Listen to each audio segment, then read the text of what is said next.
والد صاحب کو رفع الیدین پر کس طرح کنونس کریں جبکہ والد صاحب کا احترام بھی ضروری ہے؟ والد صاحب کو بتائیں کہ عبد القادر جیلانی رفع الیدین کرتے تھے، جن کا مرتبہ انبیاء سے بھی زیادہ ہے آپ کے بابوں کے نزدیک.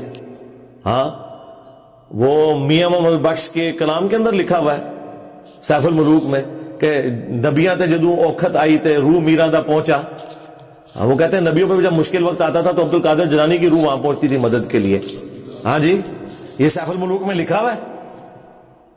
کسی کی جرت نہیں ہوئی ہے کہ اس کے اوپر فتوا دے. مفتی احمد یار خان نعیمی کے بیٹا اقتدار نعیمی، ان کو جب کسی نے لکھ کے بھیجا تو انہوں نے کہا یہ کلمات کفر ہے. ٹھیک ہے، اور انہوں نے کہا ہم یہ امید کرتے ہیں اللہ سے کہ یہ بعد میں کسی نے داخل کر دیے ہوں گے، ان کے نہیں ہوں گے. چلو ٹھیک ہے یار، اتنا بھی بالکل ہی نہ کرو، ٹھیک ہے.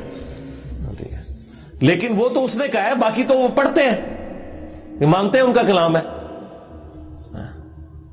تو بات یہ کہ انہوں نے ہی سارے کام ڈالے ہوئے یار، سیدھی سی بات ہے. کلمی نسخے یار لوگوں کی کتابوں کے موجود ہیں. اب پیر میل شاہ صاحب کی کتابوں میں جو جو شرکیہ باتیں لکھی ہیں، ان کو تو فوت ہوئے ابھی 100 سال نہیں ہوئے، 1937 میں فوت ہوئے ہیں. ان کی کتابیں کلمی نسخے موجود ہیں، سیاہی بھی خشک نہیں ہوئی ہے، وہ ساری باتیں لکھی ہوئی ہیں. کون کہہ سکتا بیچ میں شامل کر دیا؟ بس اسی طریقے پردہ ڈالنے کے لیے ہم بھی کہہ دیتے ہیں چلو ٹھیک ہے یار ایک بینیفٹ دے دیں، ہمیں تو کوئی فرق نہیں پڑتا. تو اس طرح کی جو باتیں لکھی ہیں نا میرے بھائی، تو وہ والد صاحب کو بتائیں کہ عبد القادر جیلانی تو رفع الیدین سے نماز پڑھتے تھے، پیرانے پیر. پھر اگلی وہ بات کرتے ہیں جی وہ عملی سن، تو تسی کیوں انفی ہو؟ تہاڈی انفیت ہی چھڑا دی تھی، تسی مر گئے. سمجھ لو ایسا ہی کٹ کر دیتا نا انہوں دا، کیونکہ یہ مر جائیں گے رفع الیدین نہیں کریں گے. یہ ان کی موت ہے رفع الیدین. ان کی انفیت چھڑا دے تو آدھے مسلمان ویسے ہی ہو جائیں گے. یہ یعنی مسلمان سے مراد وہ کفر اسلام والا نہیں، یعنی پکے والے مسلمان. ایک سٹیپ طے ہو جائے گا. تو انہیں کہ آپ کیوں ہیں؟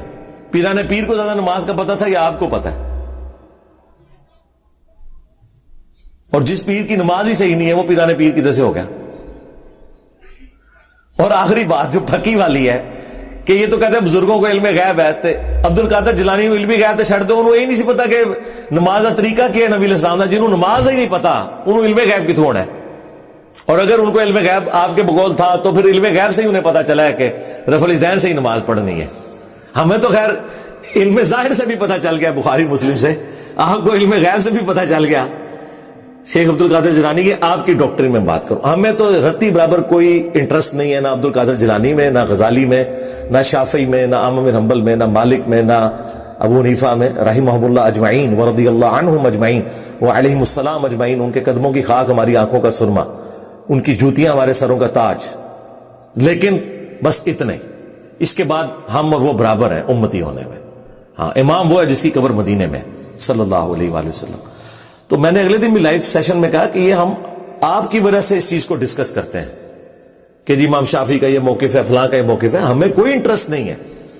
ہمیں کیا ضرورت ہے اس میں کوئی انٹرسٹ رکھنے کی کہ جی کون سا امام رفع الیدین کرتا تھا کون سا نہیں کرتا تھا. یہ مجھے اسی کا لینا دینا. ہم نے تو اس امام کی بات کرنی ہے کہ جو ان اماموں کے دادوں کی بھی پیدائش سے پہلے فوت ہو چکے ہوئے تھے، جن کو آپ کہہ رہے ہیں کہ وہ یہ کرتے تھے. بھئی ہم وہ کرتے ہیں جو امام حنیفہ، امام شافعی، احمد بن حنبل، امام مالک کے پیدا ہونے سے پہلے کہ مسلمان کرتے تھے. اس وقت تو کوئی حنفی شافعی مالکی عملی نہیں تھا نا. باقی میرا مسئلہ 197 آپ دیکھ لیں.